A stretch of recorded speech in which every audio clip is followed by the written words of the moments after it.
Hi there, I'm Rosanna and this is Lorna, and we just Hi. wanted to let you know a little bit more about our Conceive with Ease workshop and what we're actually going to be covering. Lorna, what are you going to be covering nutrition-wise on the course? I'm going to be looking at all the really fantastic foods that you should be eating in order to optimise conception and sperm health. So this includes a really good healthy diet, but also the very specific key nutrients that are going to optimise that situation. We're going to be looking also at balancing the menstrual cycle and also in helping to support, good ovulation. There are lots of questions that you'll have and lots of kind of mistakes that people make. So it's kind of actually ironing out all those questions, answering all those questions and telling you what's going to be the best way forward. Yeah, I mean, Lorna is a superb nutritionist, and I have to say I get really excited when I work with her because I learned so much about my menstrual cycle and just like the difference in your blood and what that says about your state of health internally as well. So we're going to be going over that and actually looking at when we're ovulating and the time just before ovulation and the signs that your body is getting ready to ovulate. Now, a lot of us get really stuck in the trying phase, and suddenly something that should be wonderful and passionate and enjoyable and connected becomes very mechanical, and we lose the juiciness, which in yoga we call ojas. And it's a really important component, or component's totally the wrong word, but it's a really important aspect of conceiving consciously, is to keep that intimacy, to keep that connection, to keep that nurturing aspect of togetherness going.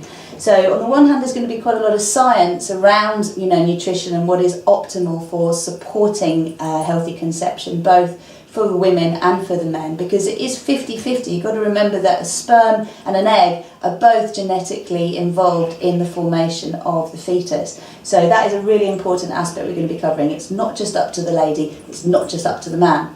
From the yoga point of view, what I'm going to be doing is really looking at balancing the nervous system, as most of us living in the Western world are living in a constant state of fight, flight or freeze, which means that the sympathetic nervous system is activated too much and it doesn't allow a good balanced homeostasis for conception to occur in a really nice and relaxed internal setting.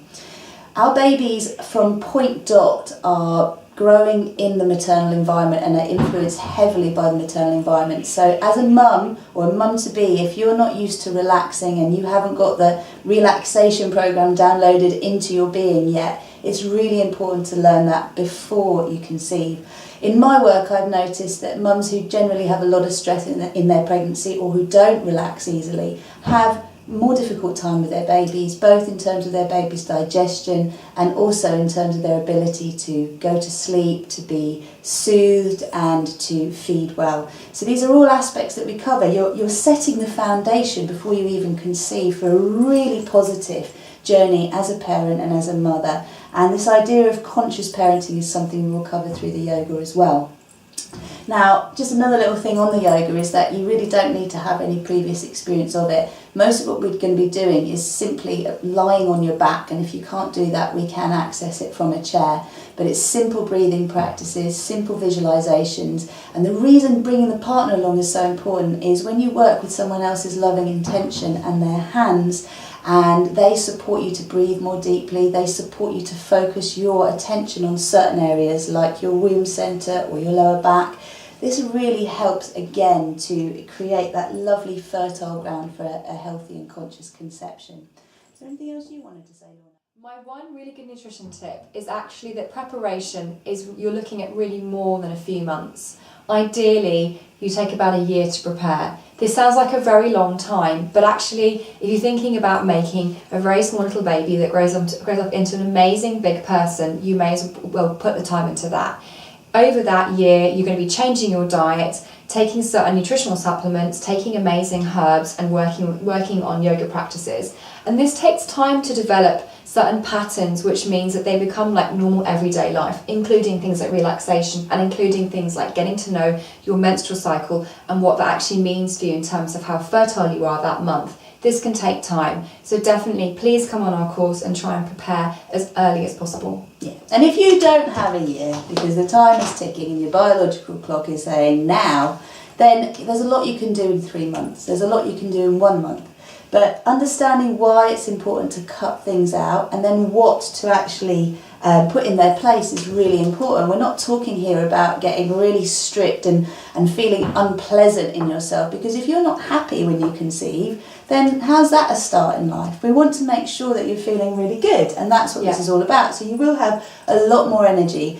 And guys, partners, do take on board that this is also life skills for you, you know. We're often like really reaching for the sugar and the caffeine just to be able to get through our days, and there are alternatives, and that's what we're going to be talking about. So natural vital energy. And again, for me, going back to the yoga, I mean, if there's one thing I would offer you, it's everything from how you stand and how you sit influences the alignment of even your womb and your organs, and something as simple as realigning your pelvis can adjust where exactly the uterus and the ovaries are and the fallopian tubes, and just create a little less strain in your abdomen. So one of the things I get ladies to look out for is when you're standing in your day, notice whether you lock your knees and notice whether you push your pelvis forward.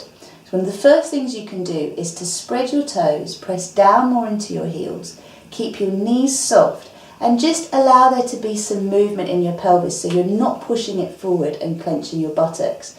This will help you to breathe more deeply, and also if you focus on lengthening your spine by growing taller and lengthening your tailbone, which is the end of your spine, down towards the floor, not tucking it under, that will help. And there is definitely something to be said for maybe reducing the height of the heels if you wear heels, and actually just to get more used to walking flat and rolling on your feet. There's lots more like this we're going to cover, but again, in terms of encouraging the partners to come along, I promise you this is not going to be hard work, and what you're going to be doing is some lovely practices that you will enjoy doing at home.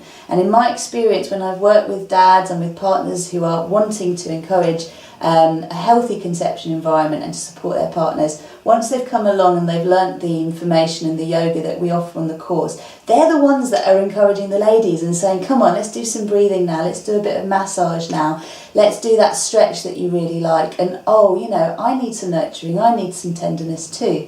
So it's going to help you as a father-to-be or as a partner who is going to be supporting a woman who's becoming a mum to consider what your needs are, which is also very important, because if we don't know what our own needs are, it's much harder for us to support those in our lives. Is there anything else you want to add?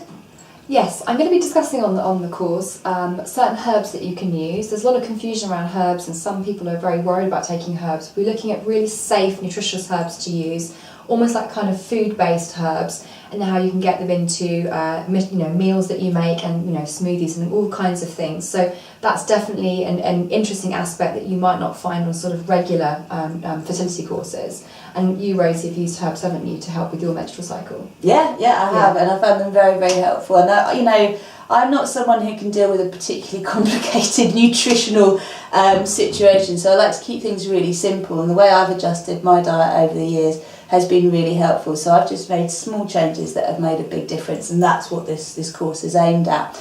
Also, this is aimed at natural, healthy conception, so it's not an IVF-based course. We will be offering a separate one for IVF pregnancies or for any kind of support that you may need going down the medical route, but this one here is really focused on women and their partners who are looking to conceive naturally. Maybe you've been trying for a while, maybe there isn't any medical reason currently other than perhaps low sperm count. What are other issues that might be okay for you to come on the course? Anyone who has any kind of sort of physical issues that they've been overcoming in terms of the reproductive area, so fibroids, endometriosis. I would encourage those kind of ladies to come on the course, because we'll be discussing some specific conditions like that will then potentially affect fertility, and those will be covered on the day, because lots of women have things like fibroids, endometriosis. And cysts. For example, as well, definitely. Women, can come on their own if they haven't got a partner. We're absolutely fine about that.